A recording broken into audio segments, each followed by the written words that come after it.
Haikal.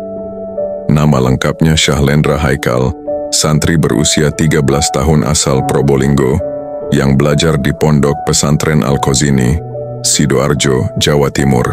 Wajahnya polos, tubuhnya mungil, tapi kisahnya membuat banyak orang dewasa tertunduk haru. Haikal adalah satu dari sedikit santri yang selamat setelah musala pesantrennya ambruk. Ia terjebak di bawah reruntuhan selama 3 hari, terhimpit oleh beton dan jasad 2 sahabatnya.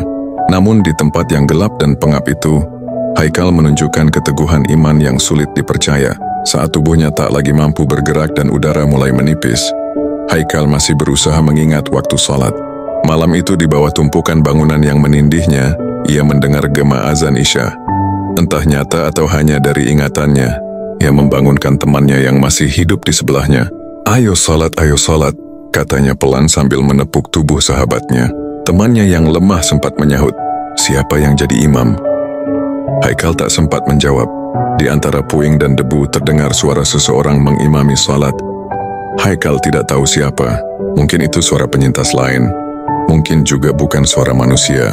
Tapi di kegelapan itu, ia tetap mengikuti bacaan menegakkan sholat berjemaah di bawah reruntuhan.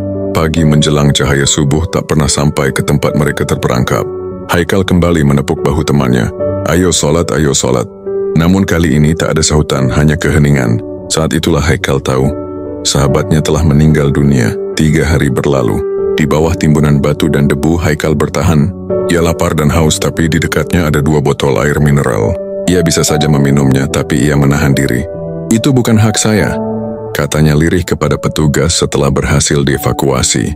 Tubuhnya lemah, tapi tutur katanya teguh. Cerita tentang Haikal cepat menyebar di antara para relawan dan warga sekitar. Banyak yang menitikkan air mata mendengar keteguhan anak sekecil itu. Haikal menunjukkan bahwa iman bisa jadi penopang terbesar, bahkan dalam keadaan paling sulit, kata salah seorang relawan yang ikut mengevakuasi. Ibunda Haikal, Dwi Ajeng, tak kuasa menahan haru saat mengisahkan kembali cerita putranya. Ia menuturkan bahwa di tengah rasa haus yang menyiksa, Haikal sempat mendapat pertolongan tak terduga. Katanya, anak saya haus sekali. Terus ada anak kecil ngasih minum. Setelah itu dia tidur, dipanggil-panggil nggak ada anak kecilnya. Itu yang bikin saya merinding, ujar Dwi Ajeng dengan mata berkaca-kaca. Dalam kesaksiannya, Haikal juga berkata bahwa selama di bawah reruntuhan, ia bisa tidur dengan tenang, seolah berada di kasur lembut. Katanya posisi tidur kakak itu enak, nyaman kayak tidur biasa. Padahal kondisinya terjepit reruntuhan. Itu yang membuat saya yakin ada pertolongan Allah, tambah sang ibu. Ketika akhirnya tim penyelamat berhasil mengangkat tubuhnya, Haikal masih hidup, tapi kakinya tidak bisa diselamatkan. Tim dokter di RSUD RT Notopuro Sidoarjo memutuskan melakukan amputasi untuk mencegah infeksi. Operasi berjalan dini hari, dan setelah sadar Haikal hanya berkata pelan, yang penting saya masih bisa sholat. Tak ada tangisan, tak ada keluhan. Anak yang baru saja kehilangan kakinya itu berbicara dengan ketenangan yang membuat para tenaga medis terdiam. Bagi banyak orang, Haikal bukan sekadar penyintas, ia adalah pelajaran hidup.